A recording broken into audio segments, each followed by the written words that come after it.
Ah, Miss Nefer. You made it after all. But what about Yehoda? I'm here to give you an update on how things are going on our end.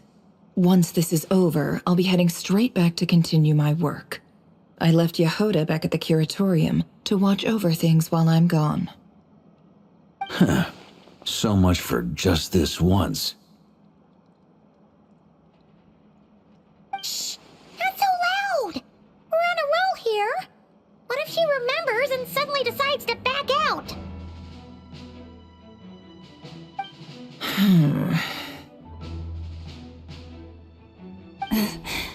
Did you say something, Mr. Varka? Huh? I didn't say anything. Right, Flint's? Must have been a frog. They get so noisy around here at nighttime. It's like they're putting on a concert in the background. Anyway, before we begin, there's a few introductions to make. Let me start by saying that it's an honor to be speaking before so many distinguished colleagues and collaborators. First up, we have Miss Lauma. As Moon Chanter, she's the leader of the Frost Moon Scions, a local religious community in Nod-Krai. Then there's Miss Nefer, boss of the Curatorium of Secrets, an intel gatherer extraordinaire. Nefer is leading the investigation into Rerer's background, assisted by Yehoda and Lauma. From the little I've heard, they're making some great progress. Over here, we have Mr. Flint's, a ratnik and guardian of the abandoned lighthouse. In our last operation, he courageously distracted the wild hunt to buy time for the rest of us. For those of you who've never met, this is Mr. Albedo, a renowned alchemist and captain of the Knights of Favonius investigation team.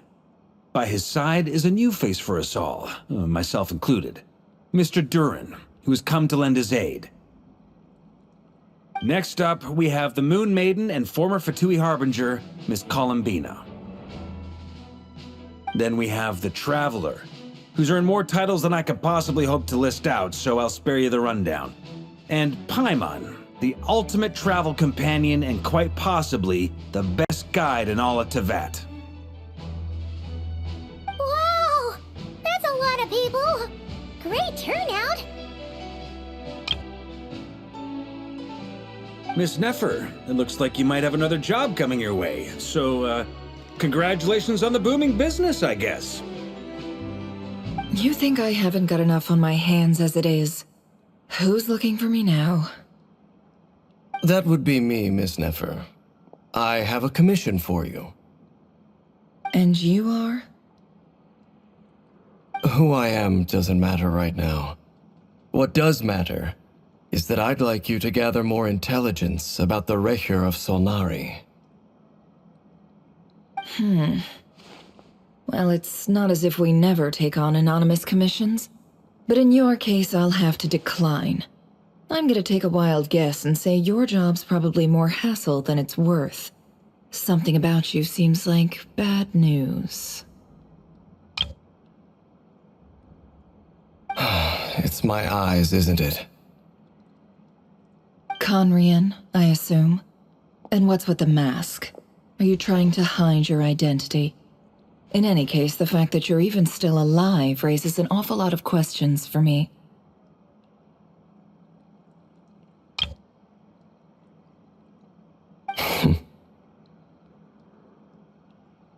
My name is Dainsliff, and yes, I am from Conria. As I'm sure you're aware, the Recher of Solnari's real name is Rerir. He was once an acquaintance of mine. Really? Then you must have been quite an influential figure yourself. You flatter me, but none of that matters anymore. My point was simply to clarify why I have asked Miss Nefer to investigate Rerir's background. So you're both from Conria, and it sounds like you used to be friends? What am I missing here? Surely you already know how he became one of the five sinners.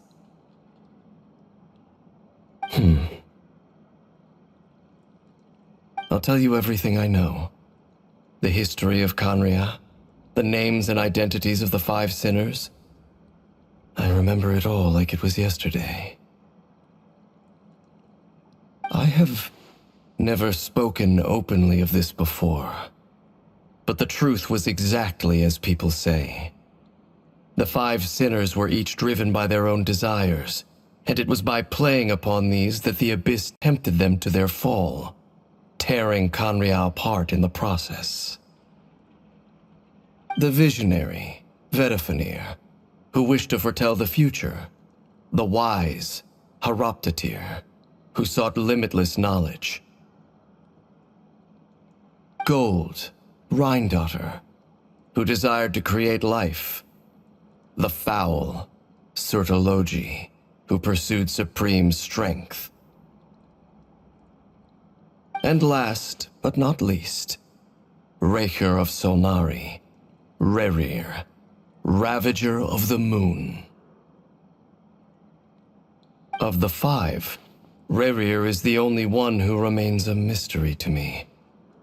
He never harbored grand ambitions, so what changed in the space of a single night? How did he come to fall like the others? In other words, you're saying that his change came as a shock to you, and you have no idea what actually happened? That's right. You mentioned how the Abyss tempted them, which led to their fall. But what did that look like in practice? And what other context can you give me about the events of that time? The more detail you can give me, the better. Strangely, now that it comes to it, I hardly know where to begin. The fateful night took place during the era of the Eclipse Dynasty. One day, my elder brother, the visionary, Vedifenir, was summoned to the palace by the Vinster King, only for the king to gouge out his eyes and cast him into the dungeons. When I came to hear of this, my fury knew no bounds. I gathered together every ally I thought I had, and together, we set a night to storm the palace and free Ved. Centuries on, the memories of that night still haunt me like a never-ending nightmare. We broke through the palace gates, just like we had planned, each striking towards our separate targets.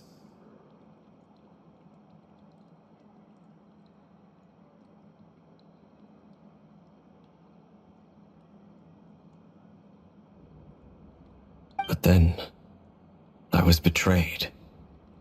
Even Vedifenir, the very person I had come to rescue, abandoned me and partook of the Abyss's power.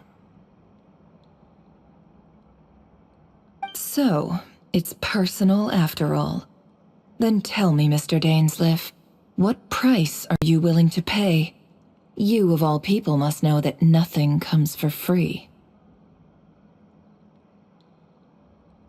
I cannot say what price would be worthy of such a commission. But know this. Rerir was not always a madman. Believe it or not, there was a time when he was just an ordinary man, working for the Khaenri'ah Intelligence Service. Uncovering the truth of Rerir's past is the only way to unravel this mystery. But before you decide if you will accept my commission, I will tell you more about him. Enough, I hope, to help you plan your next move. Sounds pretty good to me. Feels like we just flagged down a random passerby, only to discover he's actually a master strategist who has a score to settle with our enemy.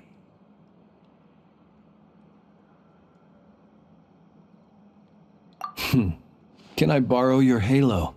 It could be useful in the lighthouse. Hey, enough with the wisecracks! Besides, Isn't that lamp of yours bright enough already?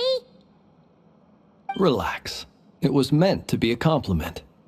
If that was a little over the top for your liking, I'll make sure to tone it down next time. I'll give your proposal some serious thought, Mr. Dainsleif. Let's speak in private once the meeting is over. Before that, there's a few things I'd like to share.